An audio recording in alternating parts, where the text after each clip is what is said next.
concludes procedural matters this evening. We'll now proceed to section 3 of our agenda, which is management reports, commencing with item 3.1, which is our 2023-2024 budget revenue. I'll invite our Chief Financial Officer, Mr. Bulent Oz, and also our Manager of Finance and Accounting Services, Mr. Mark Schubert, up to provide a short presentation and introduction to this agenda item this evening.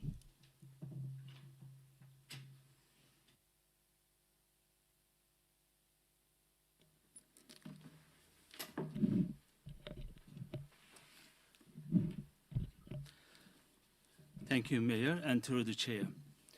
As we begin the budget process, I would like to update the Council on the timeline for the upcoming for budget meetings. We have planned 4 budget meetings, with the first one being today, where we will be presenting the revenue section of the budget. The operating section of the budget will be presented on 4th of April, followed by the capital and operating projects budgets on 9th of May. During these meetings, we will be finalizing the revenue and the operating expenses and allocating the remaining funds to the projects that will be presented. The budget will then be brought to Council for adoption on 30th of May. I would also like to take a moment to thank the community for their valuable feedback. As with last year, we opened our budget portal for community feedback in mid-December, and it will close on 15th of March. I'm pleased to inform you that we have received over 2,800 community feedback responses to date, with 480 of them being written submissions. This feedback has been instrumental in shaping the budget and ensuring that it is reflective of the community's needs. Now, I would like to hand over to our Finance Manager, Mark Schubert, who will be providing the highlights of the report. 482. Good evening, councillors, mayor, officers, members of the gallery and those online. As part of tonight's budget report, we are recommending that council adopts the differential rating structure for the 23-24 financial year. Officers have not recommended any changes from the current year's structure. Furthermore, the report recommends that council adopts the 3.5% rate cap as set by the Minister in accordance with the Local Government Act 2020. The rate cap will limit the amount that council can increase rates by each year and ensure that rate increases remain affordable to our community.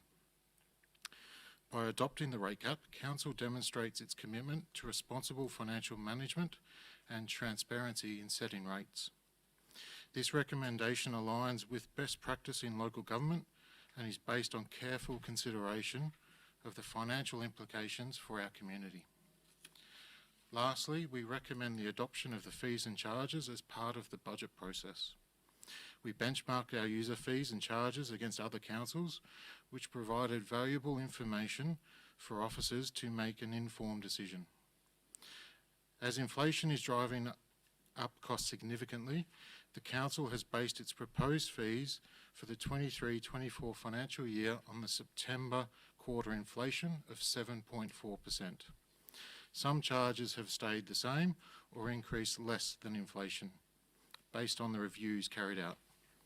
Take the report as read and happy for any questions. Thank you, Mr. Oz and Mr. Schubert. On this note, it's an important reminder and timely reminder, I think, to let our community know that there is still time to make a community budget submission via our website, and you can do that via mornpen.vic.gov.au/budget portal, and it's an excellent way to let the council know how you'd like to see your budget allocated for the 2023-24 financial year. We've received more submissions this year so far than we did last year, which is excellent to see, and it's a new process for us as of last year, and we, as we understand it, a very unique process to the Mornington Peninsula Shire, and very unique to receive so many submissions too, which is fantastic. Before we move to questions, Councillor Celli, I understand, did you wish to move the officer recommendation? Yes, through the Mayor, I will be moving the officer recommendation, and I do have a question when you're ready. Councillors, questions? Councillor Bissinger first. I'd like to move an amendment, thank you. That's right. You can. There's opportunity to do that. Councillor Ma. Through the Mayor, I'd just like to know if we don't accept the 3.5 capital, the rate this evening and go back to the 1.75, what difference in the dollar value would that represent in our budget going forward? Thanks. Thank you, Councillor Ma. Just to clarify, if it's not 3.5%, but 3% or 1%? Yes. Yeah, 1.5. 1.75, and the follow-up question was exactly what you just said. Thank you. So the rate cap of 3.5% will be bringing additional $5.6 million rates revenue. So if you go half of it, the impact will be around $2.8 million less in rates revenue. And it will have a compounding impact for the future years as well. So probably we will be looking at around $30 million over the first 10 years. Any Of further revenue. Any follow-up, Councillor Ma? Yes, if we did bring that down a little bit through the Mayor, 3% to 3%, not 3.5%, would that make much of a difference? Thank you. Thank you, Councillor Ma, and through the chair. The impact of 0.5% is around $800,000 less revenue in the next year's budget. And over 10 years, we are looking at around $8.7 million with the compounding effect. Thank you, Councillor Ma. Councillor Celli, and then I'll go to you, Councillor Gill. Yes, thank you. Through the Chair, pretty much along the same lines of Councillor Ma. Mr Oz or Mr Schubert, could you please explain, Council's been working substantially on a 10-year financial framework. Can you please just explain the trajectory of revenue under this rate cap regime, if it should continue for the next 10 years, the impact on our revenue as a Shire in delivering to our community? Thank you, Councillor Celli, for the question. Just to clarify the point, rates revenue or the user fees revenue? Rate revenue. A couple of points here. The previous years, the rate cap was in line with the inflation or the CPI rate. So the last financial year, the CPI was 6.1%, and the rate cap was 1.75%. The impact over the next 10 years is around $77 million lost revenue. And likewise, this financial year, the rate cap, or for the next financial year, rate cap was set at 3.5%. So the December CPI figure is 7.8%. Assuming that the June quarter CPI is 7.8%, again, we are looking at around $77 million lost revenue over the next 10 years. Thank you very much. Any follow-up questions, Councillor Celli? No, thank you. Councillor Gill? Much the same as this stage. My question is the difference between the inflation rate, which I believe is about 7.5%, is that what we're working on? Overall, I know it's much higher in some aspects of local government, around 40%, I believe, in building costs and other higher percentages. So our actual cost to council of inflation is much higher than the CPI. But given that we know that that's a standard way of talking about it, around 7.5, and if we increase rates by the cap, which is 3.5, what is the loss to us in able to provide services and projects to our community, the difference between 3.5 and 7.5 in dollar terms? Thank you, Councillor Gill, for the question. So the modeling that I have initially done is comparing the 3.5 to 7.8%. In terms of those figures, the lost revenue over the next 10 years is around $77 million. So that's lost projects and services to our community. That's correct. We won't be able to provide. Thank you. Follow-up question? Yes. We have 2,800 submissions. Do we have an idea, and I know you may not have studied this yet, but I would guess that the overwhelming, if not all of those submissions are about things that are not being done in this community over a number of years because of rate capping, that people want projects done, they want further services. Can you back that up, or is that wrong? Thank you, Councillor Gill, for your question, and through the chair. Yes, most of the submissions that we have received, they are to do with the Capital Works program. The ones that I checked, mainly the footpaths. So Community. projects that the community wants. Yep. Is there any money, do you believe there'll be any money available for those projects with the rate cap, even at 3.5%, for new projects, for those submissions? Thank you, Councillor Gill, for your question. And we are still working on the operating expenses budget. So it is early for me to make a comment, but we'll be bringing the estimated revenue and the operating expense budget early April, and I will be able to provide further information in that meeting. Would you guess that there'd be very little money available for those submissions? It's a bit early for me to make any guess. Thank you. Okay. Thank you, But the Councillor Gill. headline will be there anyway, so I thought we might be able to provide some factual information for the headline. Thank you, Councillor Gill. Thank you. Councillor Bissinger, and then we'll go to Councillor Dixon.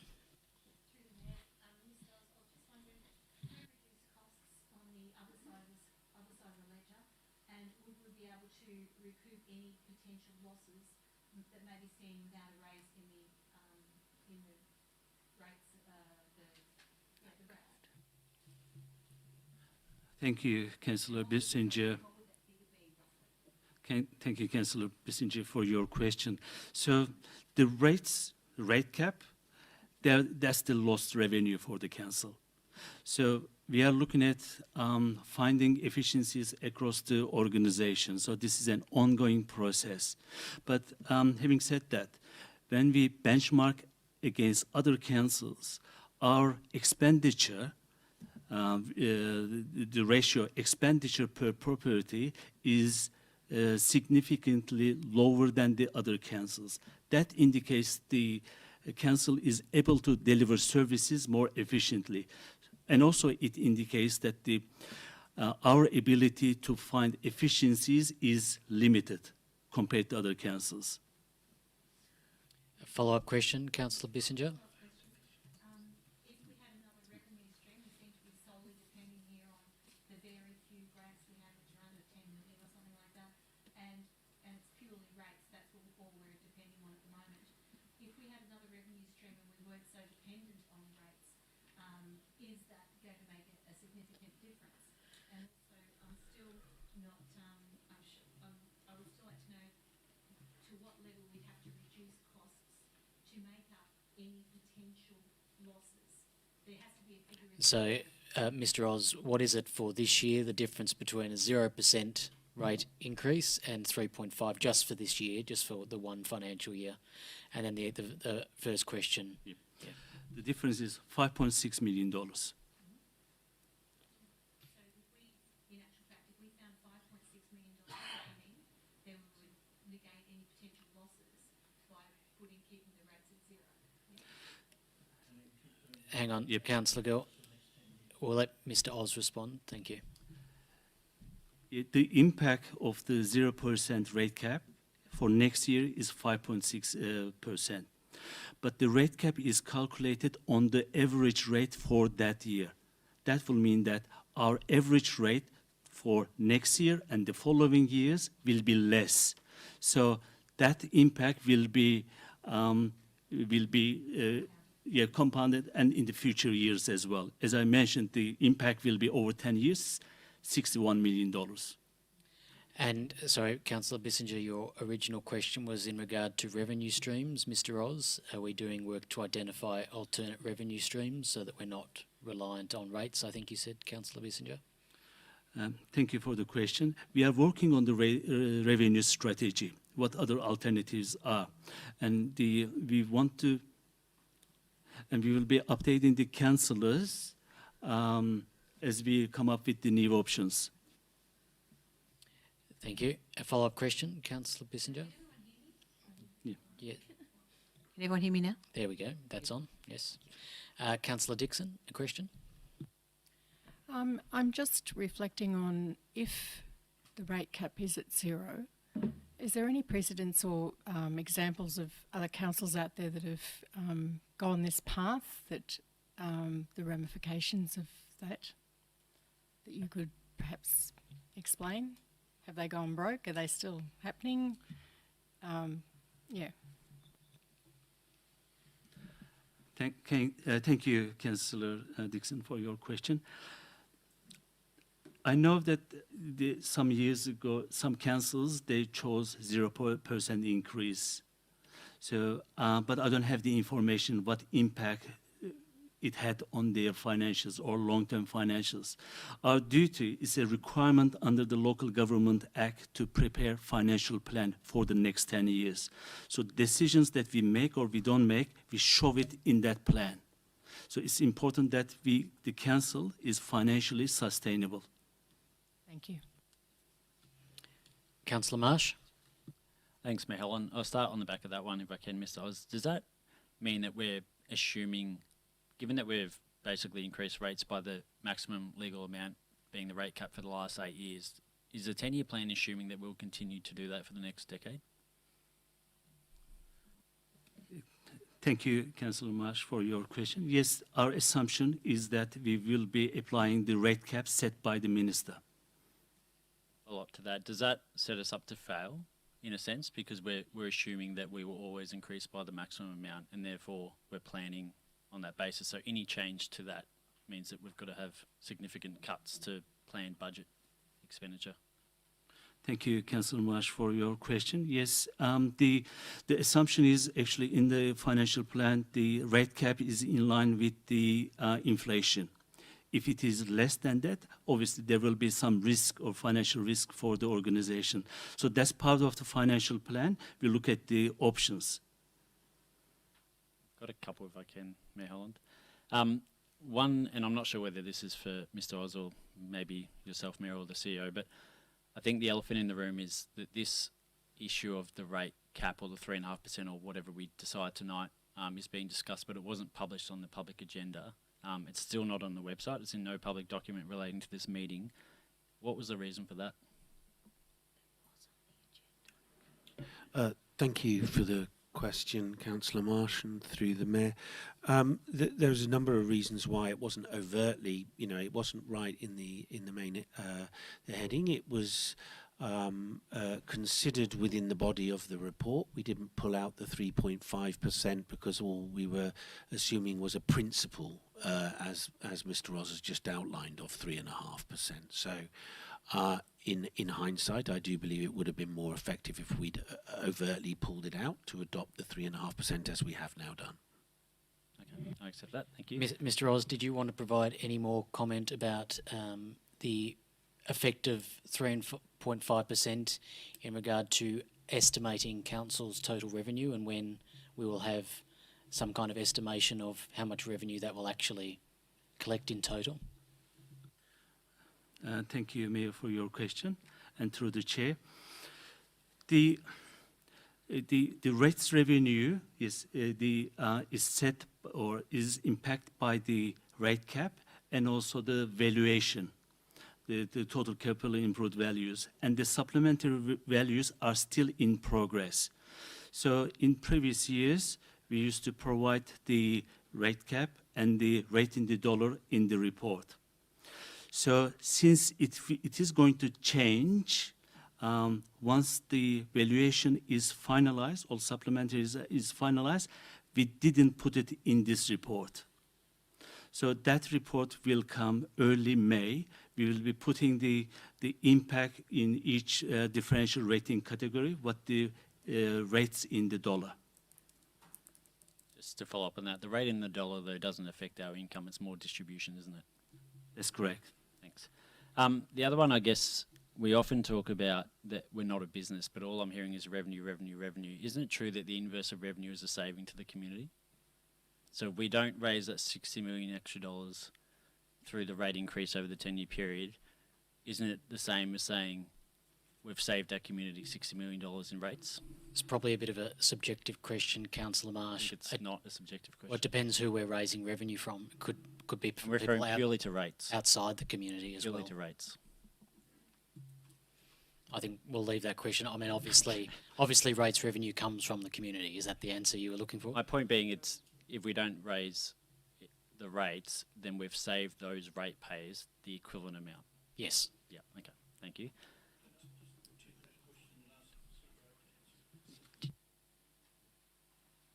I'll get Mr Baker to answer as well.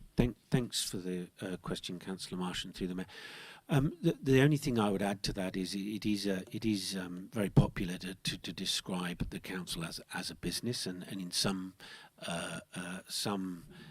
on some basis there's nothing wrong with that. But one of the big differences between a business and a council is that we spend $240 million a year, and we spend $50 million in a capital program a year, and as a consequence those projects are to the benefit of the community. Ultimately, all of those projects are driven by the council, and wellbeing plan are directly aligned to the consultation that we did with the community and the community's desire for those projects. So that's a big difference. Take that as a comment. Hopefully a couple more quick ones. Is it true that council, relative to other councils, over-reliant on rates as a total income? I believe the Know Your Council website's unfortunately being pulled down, so it's not publicly available anymore, but I believe we're 80%, which is above the standard or the average. Thank you, Councillor Marsh, for your question. Yes, probably the reliance on rates revenue for this council compared to other councils is a little bit higher. The total around 80 or 81% of total operating income comes from rates. So, Mr Oz, does that mean that other councils charge more in fees? They rely on fee income or other income other than rates? Yes, rates and the grants that the other revenue, like the other revenue streams, it is higher. That's just further question, Councillor Marsh. Yeah, sorry, I'll be super quick. Is it true that before, this is a rhetorical question somewhat, but before the rate cap came in, I think we were averaging about 6% increase year on year, and now it's been about 2%, which is a two-third reduction in 1 year when the state government implemented the Fair Go system. Did that kill us, or did we manage? Thank you for your question.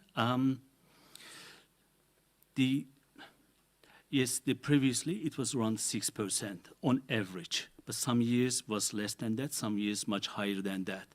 So the impact on just not our council but all other councils, we are reviewing our expenses, our services to address the community needs. Thanks. And final question, is it true that we've made a surplus in recent years? Thank you for your question. Yes. Perhaps a subsequent question on the back of some of those, Mr Oz.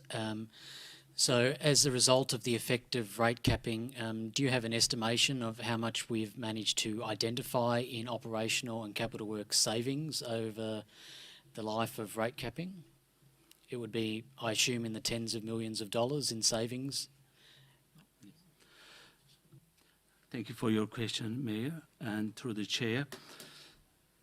The impact was the additional surplus or the additional rate revenue impacts what is available for capital works projects as well. So the impact is probably the reduced capital works expenditure, and the savings we found a number of areas, but I don't have the workings in front of me, and I'm happy to provide those information or a roughly estimate. And in terms of the rate of inflation being probably over 7% by the time we end the financial year and commence the next financial year, the rate cap being set at 3.5%, the difference between that 3.5 and whatever the inflation rate ends up being, probably over 7% on our current trajectory, Do you have a dollar figure for that amount? Thank you for your question. So assuming that it is going to be around, say, 7.8%, the CPI, the impact over 10 years is going to be $77 million. So for 1 year, it would be a tenth of that. That's right. So that's effectively, So- regardless, if we adopt the 3.5% rate cap tonight, Yep. even with that level, we have to find over the next 10 years $77 million worth of savings, regardless. That's correct. Or every 1% difference is around $1.7 million in the following year's budget, or around $18 million over 10 years.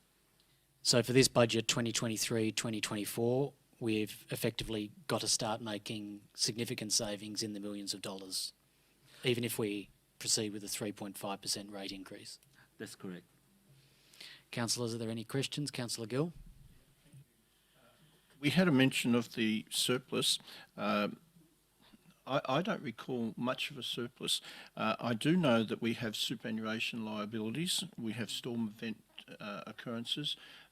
So I think it needs more than just how much, no, not sorry, how much, just a simple question, has there been a surplus? Can you go further into that, please? Thank you, Councillor Gill, for your question. So during the mid-year process, we have identified... I'm talking about end of the year, Yep. surplus, year on year. Half year ones get spent. They're just a point in time, but year on year tells you what's really happening. Compared to our liabilities, Councillor Gill. So, Mr Oz, could you touch on some of Council's potential liabilities Well, how much the surpluses have been too. at the end of financial year, not mid-year? So this figure, the surplus is changing year on year. Council has got some certain liabilities, and we are allowing them, or we are recognizing them as expenses in our profit and loss statement. But there are some liabilities, like defined super. So that is driven by the performance of investment markets. So back in 2011, there was a call, and Council had to allocate around $11 million for the defined benefit. So currently, the VBI index, Council's liabilities, the superannuation fund's liabilities against the assets is over 100%, but we are closely monitoring it. If it drops below 100%, below 97%, probably there will be a call. That's mentioned in our long-term financial plan, and we alert the councils before we're making the decisions. Just a follow-up question on that. So it's prudent to have some sort of surplus. What has it been in the past few years? The surplus in the last financial year that we identified was around $4 million. And against a superannuation liability on its own, which last time it was called in, and anyone who understands economics will know what this all means. It might not come out in the papers, but it's very clear to us that we need to safeguard against that sort of situation, and we have to. So it's been prudent to have those small, Your question, Councillor Gill? $260 million budgets, those small surpluses. Thank you. Perhaps it's also worth noting audited financial statements are available on the Council's website for the media and members of the community that would wish to inspect those documents. Councillor Marsh? I guess just on the back of that, we mentioned that half-year surpluses get spent, and I think that kind of proves my point a little bit. Mr. Oz, what was the half-year surplus that we recently identified? Has that been... I don't think that's been brought to public council meeting as yet. We did... Yep. $2.6 million.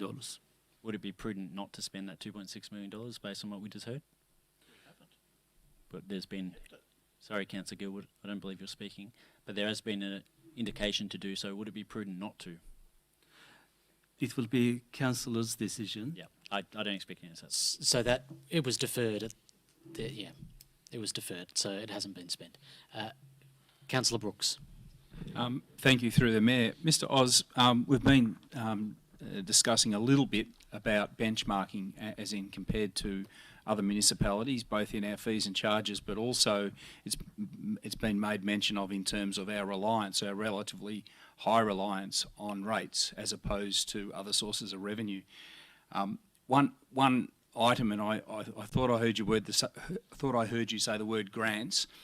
Is there any benchmarking, or do you have any knowledge of benchmarking about how this municipality fares as a proportion of its revenue with grants compared to other municipalities? Just in a rough figure, if possible. Do you have that data, Mr. Oz, or is that something you'd like to take on notice? I would like to take this question on notice. Thank you. It's a fair question, though, Councillor Brooks, and I guess I do have some figures at hand in relation to financial assistance grants. So, for example, the funding that this council received, financial assistance grants for 2022-23 was approximately 6.6 million. If we compare that to the city of Greater Geelong, they received $24.7 million in the same financial year. We were quite low on that list, in fact. We were below Casey, Yarra Ranges, Cardinia, Greater Dandenong, Frankston, Bass Coast, for example. We were lower, significantly lower. Mayor Holland, Councillor O'Connor? that financial assistance grants, where does that money come from? That's money Just for the allocated from the federal government, but distributed by the state government under the state government's rules. Any other questions? Councillor Gill? I have three actually on the fees and charges, if I could ask those. Thank you. Yes. The first one is planning enforcement. Planning infringement notices, and it's got 10 penalty units. Planning infringement notices, again, 5 penalty units. Are they the total of the 10 penalty units and the 5 penalty units? I'm guessing they are in the actual fees and the variance that's quoted on the other side of the page. Thank you, Councillor Gill. That's So not the figure is for that, one penalty unit. is that the figure for one penalty point, or is that the total figure? Which section is that, Councillor Gill? That's in the planning enforcement section, which is page 14 on this, but I'm not sure what it is on what you've got. That's all right. I'm just Page asking because 1000. councillors will have it in front of them.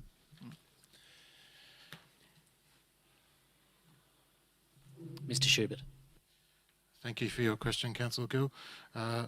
That is the total of that penalty. So how does the penalty work if we decide that it won't be 10 penalty units, or does it have to be? It could be 1 penalty unit or 5 penalty units, because it's stated as penalty units, and the figure in dollar terms is there because that's a temporary figure. The penalty units remain the same, even though the actual amount per unit might alter. So are we able to charge less than 10 penalty units, and then the second one less than 5 penalty units? Is there some way that works? Sorry, it's a late question, I know. Might have to take that question on notice, Councillor Gill. I'll move on, but it was interesting just to see. I think you've explained most of it. The next one is in local laws, the short-term rental annual registration fee. I know that we're going to discuss that further. Is that going to allow this to be re-looked at before we finalise the budget? Because the short stay rental annual registration fee here is $311, and there's been much talk about what it should be as a housing issue, a social issue, and the lack of affordable housing on the peninsula. Thanks, Councillor because of the uptake of these. I can answer that question. Councillors will be briefed in the next week on that, and there is an opportunity to change the fee if council so desires and adopts mid-year.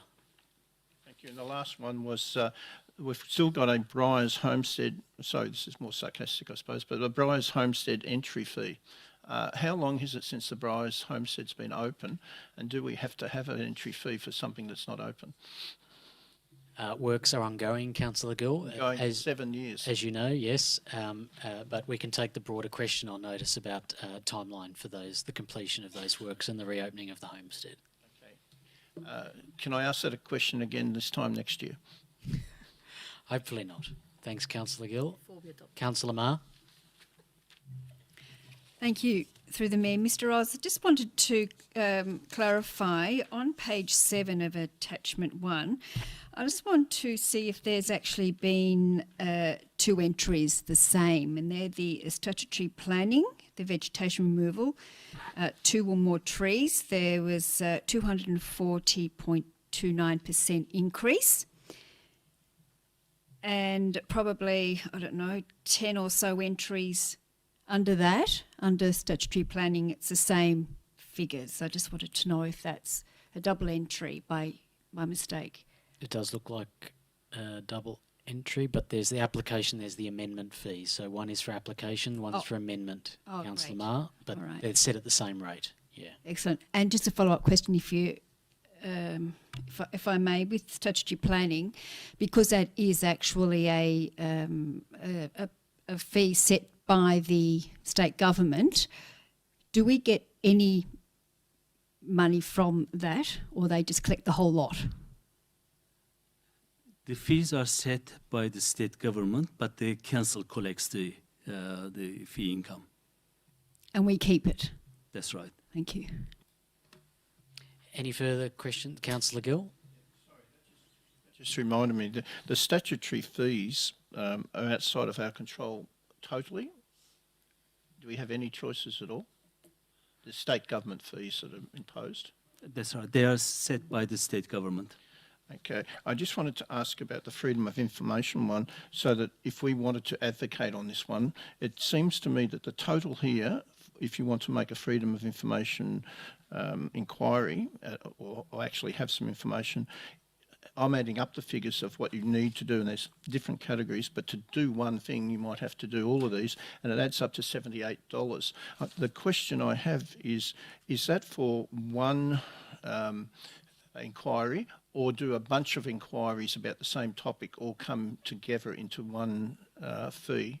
So you might have a number of inquiries, say, about a planning matter, and you want the background information, but you have to itemise different things. Might have 4 or 5. You can combine multiple inquiries, Councillor Gill, and the $78. Freedom of Information officers have a discussion with you about whether or not you want to embark on certain inquiries that may take a number of hours. So there's a discussion about the potential fees involved as well when a Freedom of Information request is submitted. And that's the same process for any organisation. And I understand that we have fees in the first place, because if they cost nothing, people might just sit down and write hundreds of them, and we would be unable to operate properly. But we keep putting them up as well. Is there a limit to how much we have to put them up to actually have the consequence that people don't just sit down and write lots of them that are not really proper inquiries? Or can we stop somewhere and say freedom of information is a right, it shouldn't be? Well, these fees are statutory, Councillor Gill. But we can advocate. We could, yes. Any other questions on budget matters, councillors? We've exhausted quite a number of topics, which is good. All right. Now